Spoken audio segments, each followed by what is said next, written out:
I'd like you to take a look at the people who are sitting around you right now. And if they don't happen to be sitting next to you right now, then I want you to just think of them in your own mind. That person who sits right next to you. Or maybe it's your husband or your wife, with whom you're about to celebrate 10, 25, maybe 50 years of marriage. Congratulations. That's amazing. It's awesome. Maybe it is your children. Your children that you have cared for so deeply. The children that you cry sometimes, those happy tears. And maybe the last time that you cried those happy tears, maybe whether that was because they started preschool or they graduated college. Maybe it's your mom. Your mom who's always cared for you, nursed your injuries, always been there to give you a hug when a friend betrayed you. Or your dad. He's encouraged you. He's driven you to be the very best that you could be in your life. He's laughed with you. Maybe even sometimes he's gotten into a little bit of trouble with you. But you know that he loves and cares for you. Or your brother. And even though everything is a competition for you, you're always trying to prove who's the best, whether it's at basketball or football or stuffing as many marshmallows as you possibly can into your mouth. And yet, you love each other deeply. You would face anything if you could face it together. Or maybe it's your sister. You know, the one that you've braided hair together with and you've talked boys, and when you've been sad and you've been down, she's always there to listen. She's always shown how much she cares for you. Maybe it's your best friend. That person that has been through thick and thin with you, and the bond that you share, it almost seems like it is deeper than blood. You're looking at the person sitting next to you. And Jesus tells you that you need to hate them.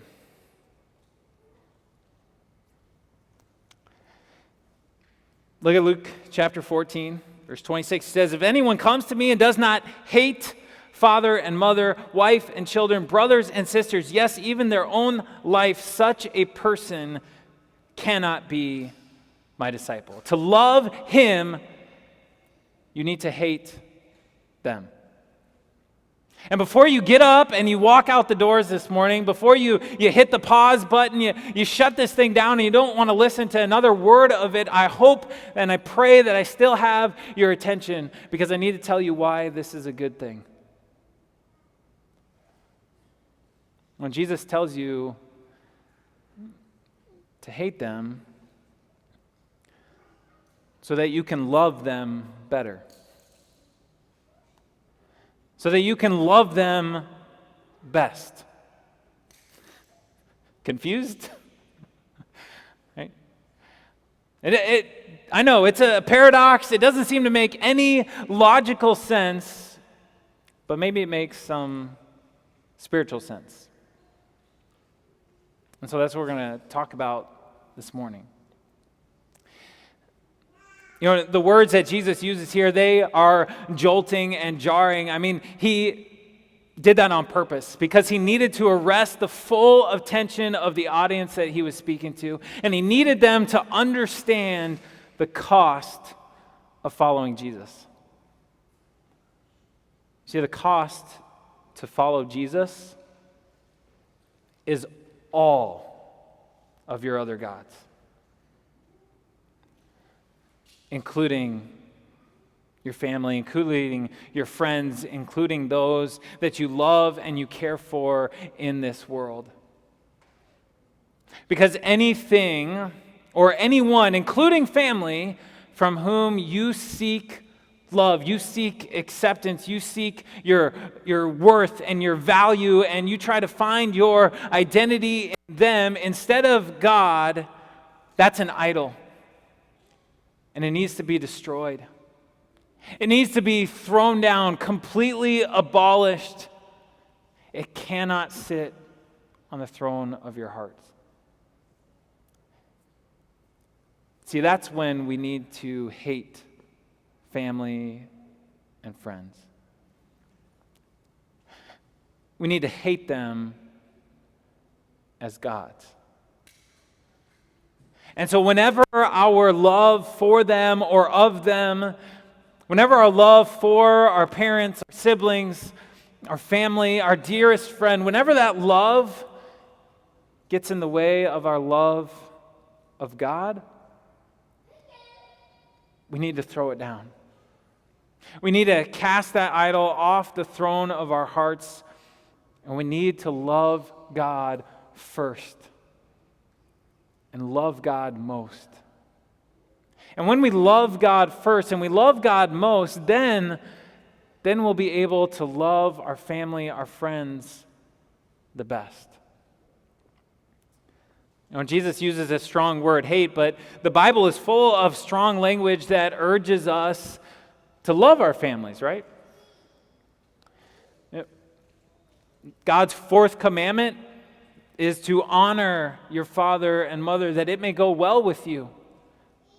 In Ephesians, the Apostle Paul writes to those Christians in that city of Ephesus, and he tells parents especially, he says, fathers, all parents, do not exasperate your children. Instead, bring them up in the training of the Lord. You know, Jesus himself remarked how fathers, earthly fathers, they know how to give good gifts to their children. They know how to take care of them. Psalms reminds us that God places us in families to be loved and to love so that we aren't lonely. And so clearly, God urges us to love our families. Jesus is not telling you to love your families any less. But he is asking you to love him more. And so as you think about what Jesus asks of you, and when he says you need to hate father and mother, it's not about loving them less, but it may mean that you need to love them differently.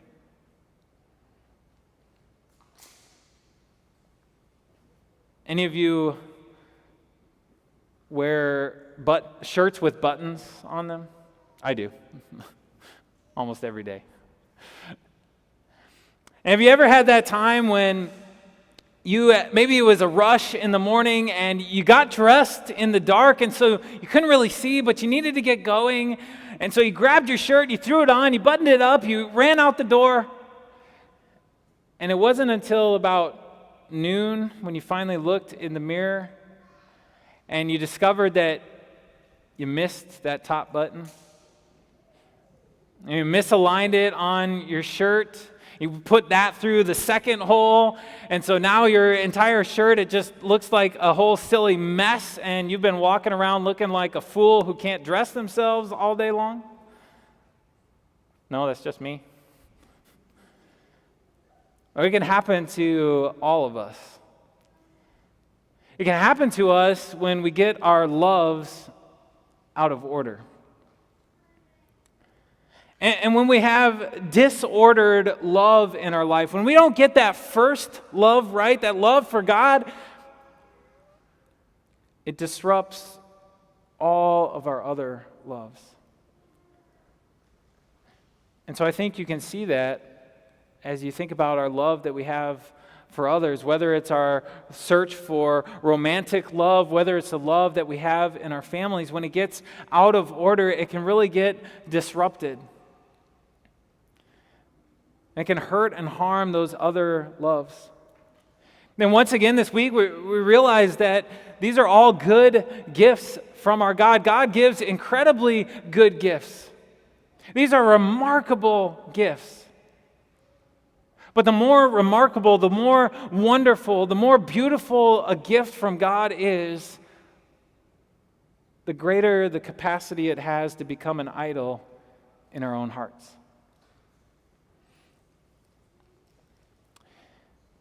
And when we disorder those loves, the disruption is clear. Do you see how that comes through as you think about romantic love? We, as a culture, we have an infatuation with this kind of love, don't we? It almost seems like that has become the goal, the main pursuit of our lives. And so it's all over our media, songs. How many songs are written about love? And in the 80s, I believe, there was a singer named Meatloaf. And he sang a song where he promised that he would do anything for love, including running into hell and back. Another one of his contemporaries, Robert Palmer, in his song, he asks us to admit that we are addicted to love. More recently, Taylor Swift has told her love story several different times and with several different versions. It's a focus of our everyday lives. And we've come to believe that the great purpose of our lives is to find that special someone, get married, and live happily ever after, right? And that seems to be the goal. And yes, God has given us this incredibly good, remarkably good gift that we have the emotional capacity to love. But this quest, this obsession that we have with it in our culture, that's been invented by culture. It really isn't the main goal and main purpose of our lives as much as we might see that it is. We might think that it is. We might imagine that if we don't find it, if we don't find that one connection, that one person to spend the rest of our lives with, well, then we're destined to be miserable.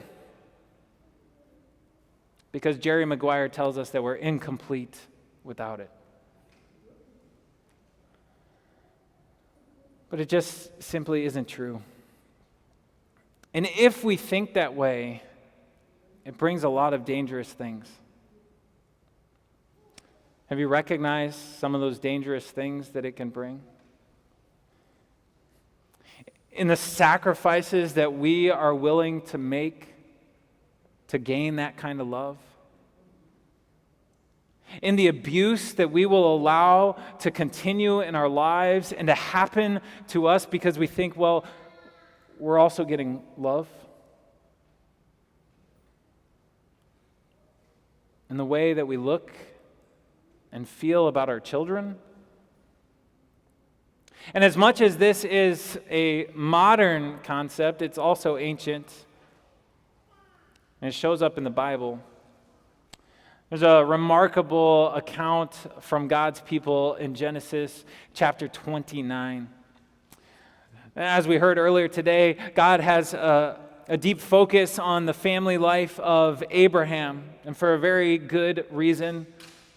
That would be the family through whom eventually Jesus would come. But Abraham's grandson was named Jacob. And Jacob, he got into some serious heat with his brother Esau, and so he fled his home. He went off to a distant country, and there he ran into some distant relatives, and he met Rachel.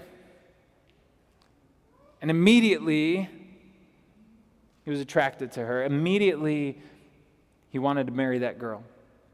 And Jacob was willing to do just about anything for love. He said that he would work for Rachel's father, Laban, for 7 years. That was his dowry, the payment for becoming Rachel's husband.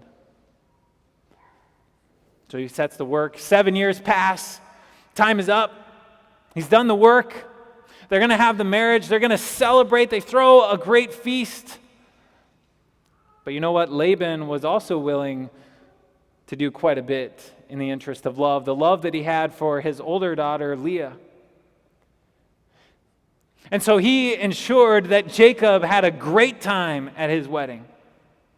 Lots of dancing, lots of toasts, lots of drinks. And as the evening turned into the early morning, and it was time to retire to their tents, they brought Jacob his wife in order that they could consummate the marriage. Except that it wasn't Rachel. It was Leah. And apparently, Jacob didn't notice until the morning. And when he woke up in the morning and he noticed that, he wanted Rachel. And so he said that he was willing to work another 7 years to be married to Rachel. But Leah felt worthless, despised. And she craved Jacob's love. She pursued after that love. And when she couldn't get it on her own, then she thought maybe she could buy it with children. And so when she got pregnant, she was excited, but not just because of the blessing of a child. No, she was excited because of what this might mean for that pursuit of love. And so when she named her first son, she named him Reuben. And then she explained that name. It is because the Lord has seen my misery. Surely my husband will love me now. He didn't. He still loved Rachel more. And her second son, she named Simeon. And again, she explained the name. She said, because the Lord heard that I am not loved, he gave me this one too. Her third son, she named Levi. And again, explaining the name, she said, now at last my husband will become attached to me because I have borne him 3 sons. Like the very names that she gave to her children pleaded with Jacob to show his love to Leah. But that plea fell on deaf ears. And so as Leah was looking to other people for her worth, her value, her identity, as she was looking even to her children to give her that value, she was terribly disappointed. And can you imagine the twisted implications of that? Can you imagine the resentment that would have grown in her heart, not only against her husband Jacob, but also against her children, who were supposed to win that love for her? And maybe you can see a little bit of yourself in Leah. Now, to whom do you look to complete you, to make you whole? To whom do you look to find your identity and your worth and your value? And is it anyone other than God? Because if it is, you'll be terribly disappointed. And you're also going to be disappointed when you seek to create heaven on earth through your family. That's another thing that we can do. We can take this good and gracious gift from God, and yet we can try to create our own little heaven by our perfect family. And so then our children, they begin to have the ability to control us, because then your children, they can either bring you peace or anxiety and anger, or they can bring you joy or frustration and disappointment. And our children, they too can lose their freedom. Anyone ever try to live vicariously through their kids? And we place this immense pressure on them to perform, them to succeed, because we have wrapped up our own identity in how well they do, the life that they live, what college they attend, what career they land. Again, we can become terribly disappointed because we're looking to our kids for our own value and our own worth. And it really highlights to us the greatest and the most dangerous love that we can have, in our life. The greatest, most dangerous idol that we can set up because of love, and that is the love of me. Now, it's no accident that when Jesus speaks these words, he also tells us that we need to hate our very own lives. Because that might be the God that we put on the throne of our hearts more often than any others. And when the God of me has become the idol in our hearts, it produces arrogance. Because we worship our authority, our ability to be right, to make the decisions for our own life.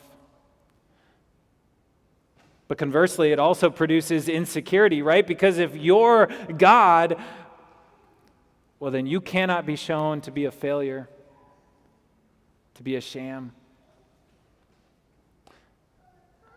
It produces defensiveness.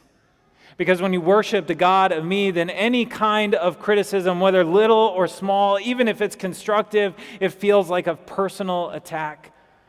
And in the end, the God of me creates loneliness. Because the God of me can't stand to have anyone else on the throne. Which is exactly why Jesus says these words to you, because Jesus wants to save you from arrogance and defensiveness and insecurity and loneliness. And so Jesus points out to you the cross that you need to bear, the suffering that you might go through, and what it takes to follow him. Because Jesus wants you to know the greatest love that there ever is. His. He wants you to know his own love. And Jesus knows what he's talking about. You know, Jesus never sought out romance. He never planned out his marriage. He didn't think about the future that he would have. Because what he pursued was your redemption. What he planned was the cross. What he thought about in the future was your salvation. Oh, Jesus didn't think about his children and what they would eventually become and how they would eventually succeed, because he always thought about all of God's children and how they might become his own brothers and sisters through the blood that he would shed. You know, Jesus demonstrated the greatest love that we can ever find. This is the incredible love that he has shown to you and to the world. And unlike Meatloaf, he didn't just promise that he would run into hell and back, he actually did it. He ran into the very depths of hell for us. He didn't just claim that he would do anything for love, he did everything for you. Out of his love for you, he picked up his own cross and he carried it for you. You know, Jesus once said that the greatest of all loves was to lay down your life for another person, and then he proved it. That's exactly what he's done for us. And so Jesus holds out to you a hope that never disappoints. He holds out to you an identity that is full and free. He gives you the greatest worth and the greatest value because it was his own precious, holy, and innocent blood that bought you back from all of your sin. And so when Jesus calls you to find your identity in his own sacrifice, you are then free. You are then free to love your family, your friends, even yourself. You're free to love them best when you love God first and most. There's more to the story of Leah. Leah had another son. And when she named this son, she gave him the name Judah. She made a different choice. And she explained that name. She said, "This time I will praise the Lord." And that's what Judah means. Praise the Lord. She chose not to find her worth or her identity or her value in her husband, in her children, but in the Lord himself and the good and gracious gifts that he had given. Your value, your worth, your identity has nothing to do with the people who are surrounding you. It has everything to do with your God, who has redeemed you, who loves you. And so I want you to look at those people again. The person sitting next to you, the person that you love. I want you to look, and as you think about God's own love for you, I want you to realize how now you have been freed to love them best when you love God first and most. Amen.